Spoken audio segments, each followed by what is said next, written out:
WNYC-TV presents About the Arts with Barbara Lee Diamondstein. Welcome to About the Arts. I'm Barbara Lee Diamondstein, and our guest today is Estelle Parsons, who, after the usual theatrical struggles, skyrocketed to celebrity in the landmark movie, her first, Bonnie and Clyde, for which she won the Academy Award. She was nominated for a second Academy Award for her second film role in Rachel, Rachel. Estelle Parsons has been in numerous productions, including the Threepenny Opera, Mahagoni, and recently she appeared in Israel Horowitz's The Reason We Eat. She's been a singer, a law student, and even a writer and a commentator for the Today Show. We're especially pleased to have you here today, and a warm welcome to you, Estelle. Thank you. Of all the varied things you've done, what's given you the greatest pleasure? Well, my children, I would have to say. I mean, meaningful pleasure, really, just day by day. Bringing up my children's the greatest thing of my life. I mean, it isn't the greatest thing, really, in terms of some sort of objective standards, but I would have to say it's given me the greatest pleasure, having my children around. Funny for me to say that, because I always think of myself as being so married to my work. But nothing really, means so much. And professionally, and as an actor, singer? Well, Bonnie and Clyde was the best experience. I've had two experiences with Arthur Penn, which kind of brought my whole... I forgot what the question was, actually. It wasn't meaningful at all. What brought me the most pleasure? What brought me the least pleasure, I have to go from that angle, because I was acting all these years, really all my life, starting in a little theater group when I was a kid, and then I gave it up and went to school. I mean, continued my education with the idea to be something different when I grew up, probably go into politics or be a lawyer. And then I realized I loved to act and went back to acting, and then always I would have trouble with the director, or I would have all these questions in my mind about what it was all about, really. And then I did a production of The Skin of Our Teeth for Arthur Penn up at the Berkshire Drama Festival in Stockbridge, a festival season which actually is known internationally much more than it was ever known here. When I was in other countries, people would say, "You were at that initial season with the Berkshire Drama Festival." And what was so unusual about that particular company? Well, there was myself, Annie Bancroft, Frank Langella, Dustin Hoffman, Gene Hackman, Murray Shiskel, George Tabori, Arthur Penn, Bill Gibson. I mean, just for starters, you don't get a group of people like that together, in one place to really put forth a season, which was only a summer, actually, but, we did, I don't know, 3 or 4 things. We did The Merchant of Venice set in a concentration camp, which had actually been done during that war in the 40s, the Second World War. We did Skin of Our Teeth experimentally with Arthur Penn, Annie Bancroft and myself, and Alvin Epstein, who is now taking over the Tyrone Guthrie Theater in Minneapolis, and Frank Langella. And it was there that Arthur Penn was the director? He directed that. He and Vivica Linfors and Alvin Epstein set up the season, but Arthur and Bill Gibson became a part of it. They're in the Stockbridge community. And he directed this first thing, free to do whatever he wanted. Well, out of that, I got all the answers to all the things that had ever perplexed me as an actress, and I became so depressed because I no longer had any motivation to continue, because I'd found all the answers in that kind of work. So consequently, I then went on and did Bonnie and Clyde for him. Was it Arthur Penn who invited you to do it? Yes. How did that all come about? Well, at that time, when I was working for him up there, he said, "I have a script I'd like you to look at." And that was Bonnie and Clyde, and I didn't have any interest in movies up until that time. And I read it and thought it was a very good role for a secondary role. It had much more dimension than most secondary roles. And I really did it because Arthur was directing it, and I loved working for him so much, where everything had come to fruition. But after that, I had a very hard time because I didn't need to act the way I had needed to act until that very time. Well, what was the catalyst? Well, it's a way of working that we've subsequently gone on with Arthur, and myself working for Arthur in this experimental way. It's perhaps going to be a new methodology for actors working in a group situation with a text. Can you describe that? He describes it. I'm not so good at it, but it's really the Stanislavski method, but applied to a group situation. The very simplistically put, the words of certain texts are only the frosting. And what you really have to find out is how the playwright arrived at the frosting. In other words, how these words are going to come out of this particular character. Now, some styles don't require that. Some styles you can start with the text and find the inner from the text. But there are certain great texts that require that the character be much more than a character, that it be a life force expressing certain things. And we have done some of the work at the Actors Studio, and we're going to continue it hopefully for the public this season, though it's nothing I can speak of any more specifically than to say that when we're ready to do it for people to come and see and enjoy or have the experience, then we're going to open it to the public. How would you compare that with what the rest of us associate with as traditional actor studio methods? Well, actor studio methods are they're for the actor.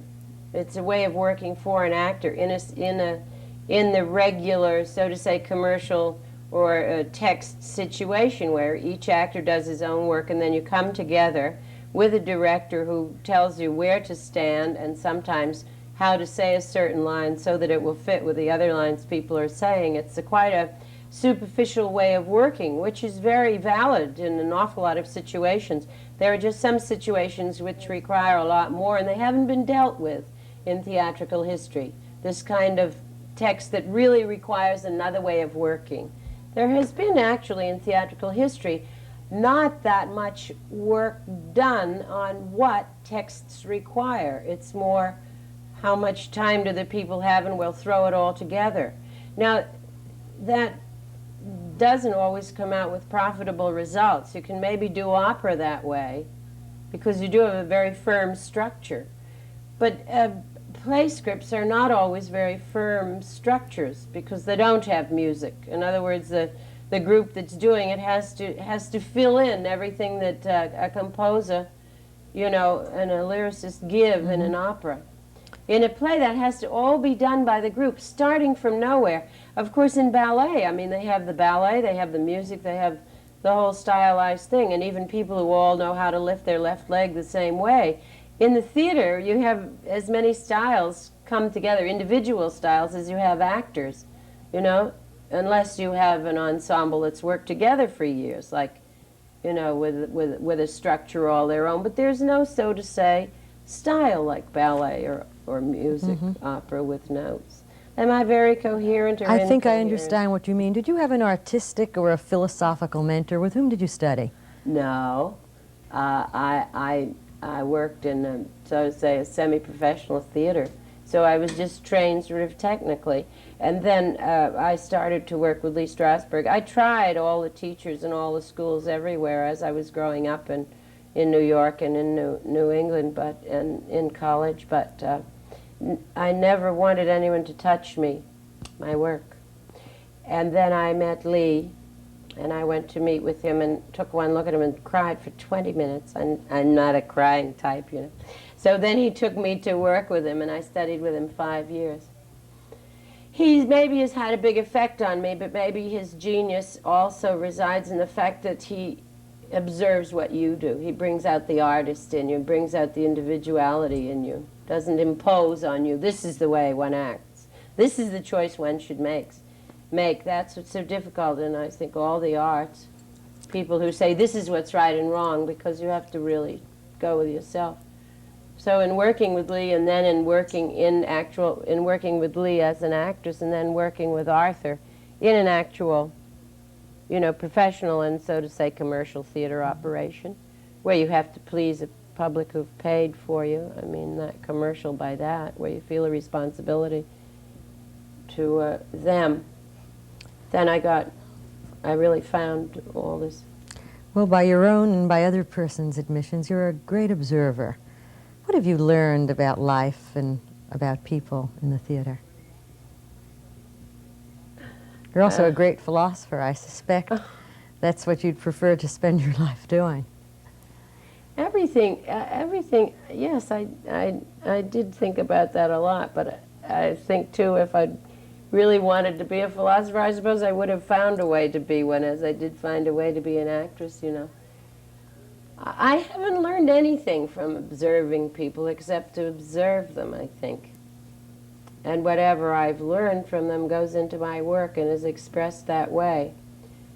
You know, I don't have it consciously formulated and can't really articulate it as a philosophy. I think what has to happen with an actress is constant change.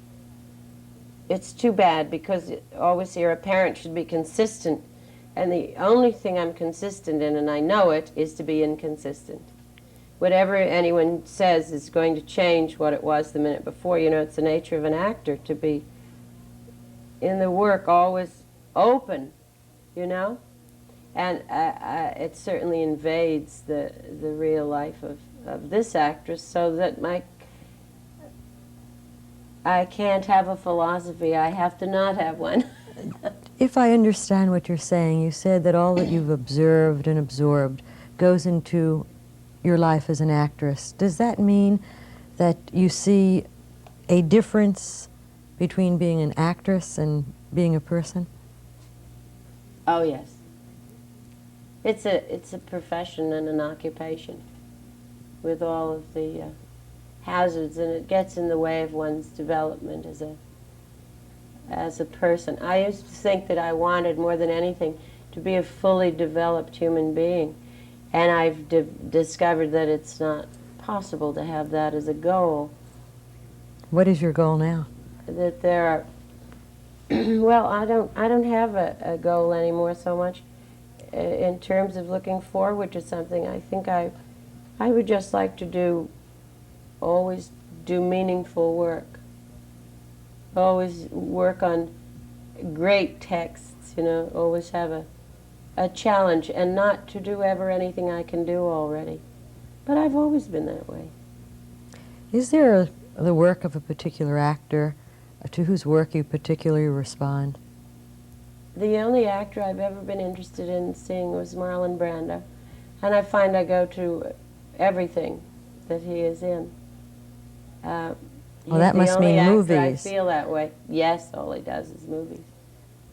And Are I you do as manage to see them all, and I know some of them are really terrible, but over the years I always manage to see whatever he does for the public.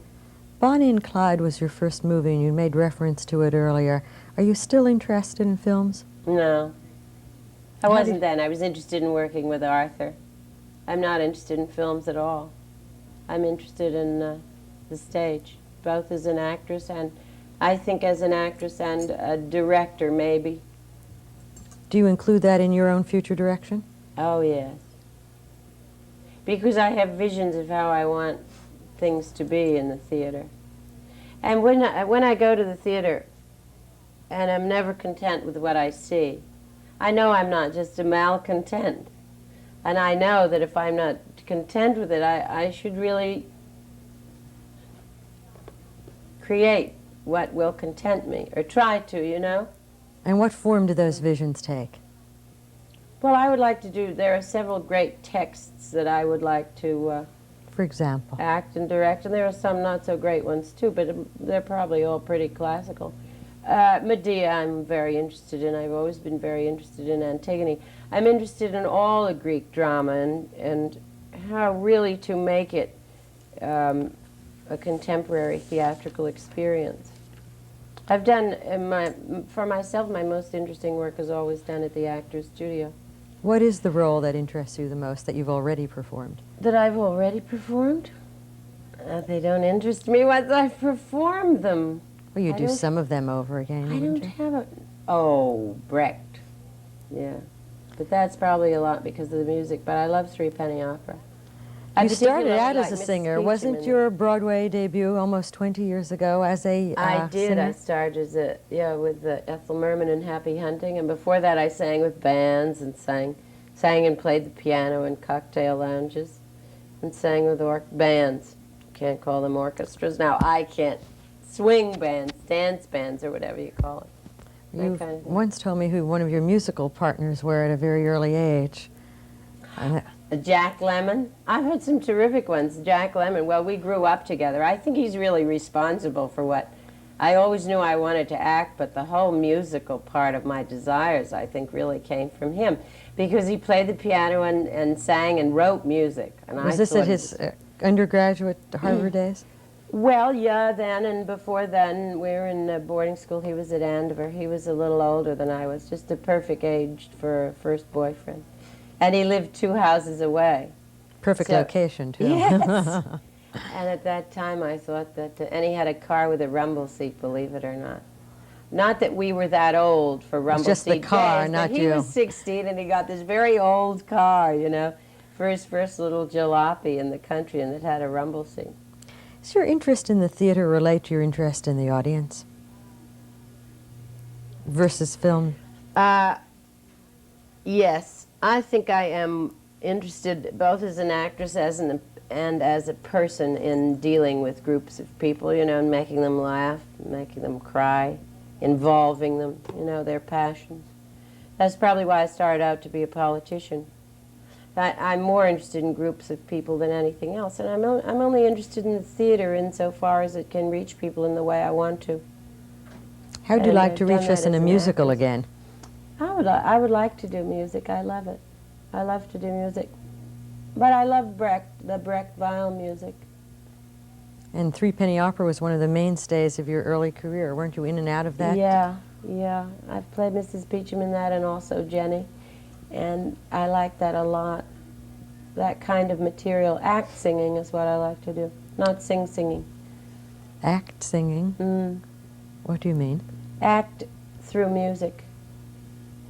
I don't like to sing through music. But singing, acting. Singspiel, I guess it's called in German. It's what Brecht and Weill wrote. You know, music for actors to sing.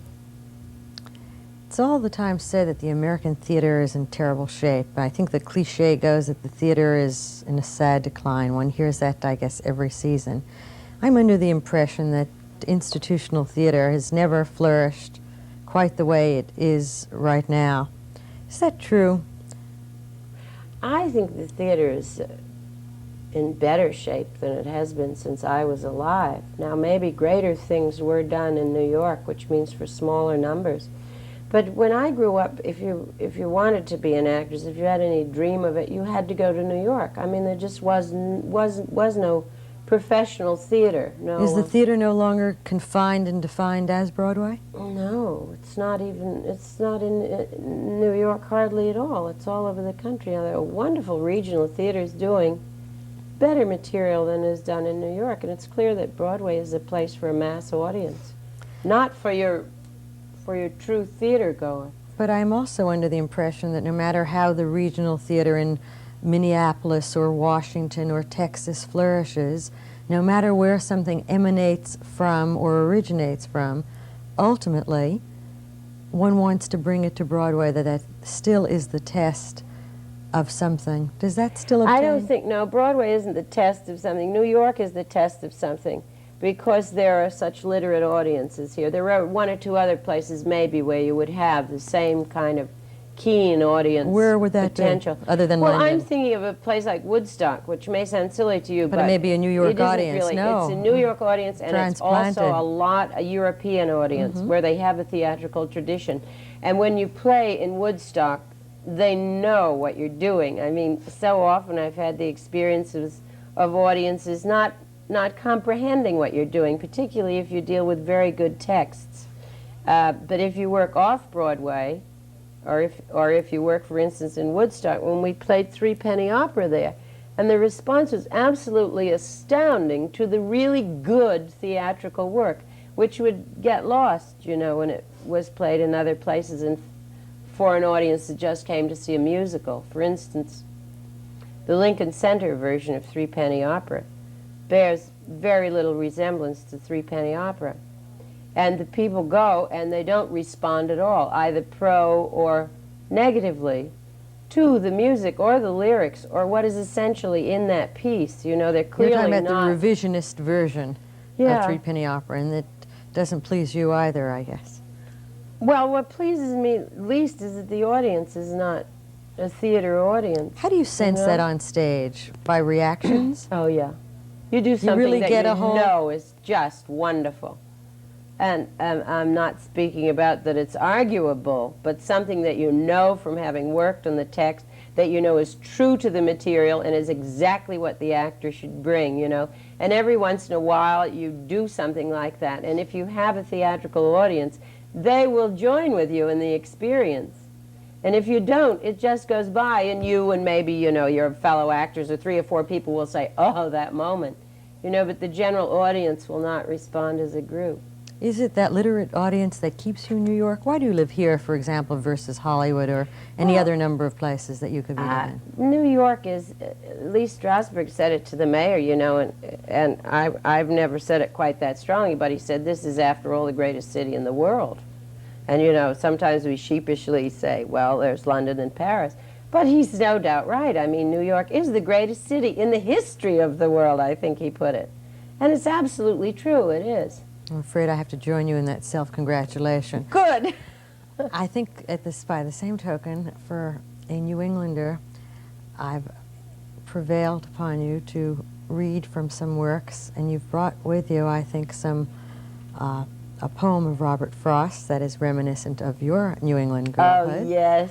And I guess something that may be reminiscent of many of the rest of our girlhoods, and that is, you recently appeared in a play about Colette, a collage about her life, excerpts from her writings, and you're good enough to agree to read from that, and I think we'd all enjoy that. Good. I brought it because you had mentioned to me, was there something in it about I'm the daughter of a woman who? And I couldn't remember. It was all just a part of the whole characterization I did. And then I went back and looked it up and found, do I have time to do the whole little section? I think so, and I hope you will. There's a section in the play where Colette talks to the audience about having her child. She had one, and then about being her mother's daughter. And I don't remember it anymore, even though I played it for several weeks. So I have to do it with the script. It is neither wise nor good to start a child with too much thought. During the first 3 months, I told almost no one of my condition, but soon the half-hidden and involuntary smile of pregnant woman showed even through my makeup as the optimistic owl. Colette, you see, spent a good part of her life after she started writing. When she broke up with her husband, she then went on the stage and did pantomimes in France. She has such a strange mind that I can't really act so many of the changes in her writings. These are all her writings, not her actual expressions. But they're, to me, very, very strange. Insidiously, unhurriedly, the beatitude of pregnant females spread through me. This purring contentment, this euphoria submerged everything, and over me reigned the sweet animal innocence and unconcern arising from my added weight and the muffled appeals of the new life being formed within me. When I had almost reached my time, I looked like a rat dragging a stolen egg. My long festival came to an end on a cloudless day in July.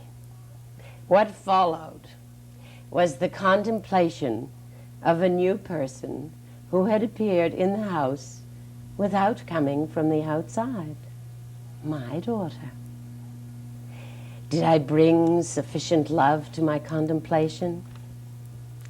I dare not state it with certainty, but I did have the habit, and still have, of marveling. This is a letter from her mother, when her mother was invited by her second husband to come and visit them for a week. And she wrote back, "Sir, you asked me to come and spend a week with you, which means I would be near my daughter, whom I adore. You who live with her know how rarely I see her, how much her presence delights me, and I'm touched that you should ask me to come and visit. All the same, I'm not coming for the time being, at any rate. The reason is that my pink cactus is probably going to flower. It's a very rare plant I've been given, and I'm told that in our climate it flowers only once every 4 years. Now I'm already a very old woman, and if I went away when my pink cactus is about to flower, I'm certain I shouldn't see it flower again. So I beg you, sir, accept my sincere thanks, my regrets, together with my kind regards." And that little piece was done by Mildred Dunnick as the mother writing the letter. And then Colette says, "This note, signed Sidonie Colette, was written by my mother to my second husband. A year later, she died at the age of 77. Whenever I feel myself inferior to everything about me, threatened by my own mediocrity, frightened by the discovery that a muscle is losing its strength, a desire its power, or a pain the keen edge of its bite, I can still hold up my head and say to myself, I am the daughter of a woman who in a mean, close-fisted, confined little place opened her village home to stray cats, tramps, and pregnant servant girls. Let me not forget that I am the daughter of a woman who bent her head between the blades of a cactus, her wrinkled face full of ecstasy over the promise of a flower, a woman who herself never ceased to flower untiringly during 3/4 of a century. I want to tell everything I know, all my thoughts, all my surmises, everything that enchants or hurts or astounds me." Thank you. Estelle Parsons, rare actress, remarkable woman. Thank you for being with us, and thank you for joining us, audience. I'm Barbara Lee Diamonstein in About the Arts.